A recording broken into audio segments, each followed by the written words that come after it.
জনগণ, বাংলাদেশের বর্তমান পরিস্থিতিতে বাংলাদেশের জাতিসংঘের নির্বাচন উপলক্ষে বাংলাদেশের সাধারণ জনগণ কোন দলকে তারা সমর্থন করবে এমনকি কোন দলকে তারা সাপোর্ট করবে আমরা আজকে এসেছি সেই কারণে বাংলাদেশের জনগণের কাছ থেকে তাদের মতামত নেওয়ার জন্য। তো চলুন দেখা যাক বাংলাদেশের মানুষে কোন দল তারা সাপোর্ট করে বা কোন দল বাংলাদেশের ভবিষ্যতের জন্য আশা করে।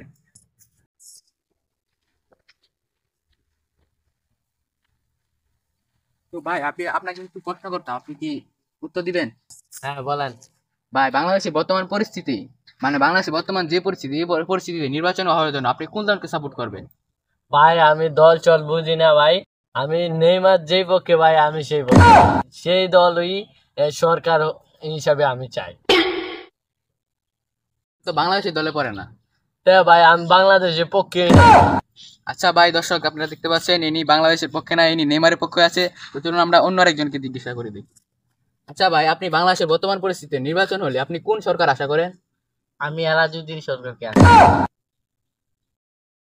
হ্যাঁ, এটা আবার কোন ধরনের সরকার ভাই? আমি তো এই সরকারের কোনো নাম শুনি না। এই সরকার কোন দলের বা কোন স্থানের সরকার এটা? হ্যাঁ, আপনি জানেন না, সেদিন মেলায় এসে কত সুন্দর বাঁশি সুরে টান দিল এলাজুদ্দিন সরকার। আমি এই সরকার চাইতে চাই।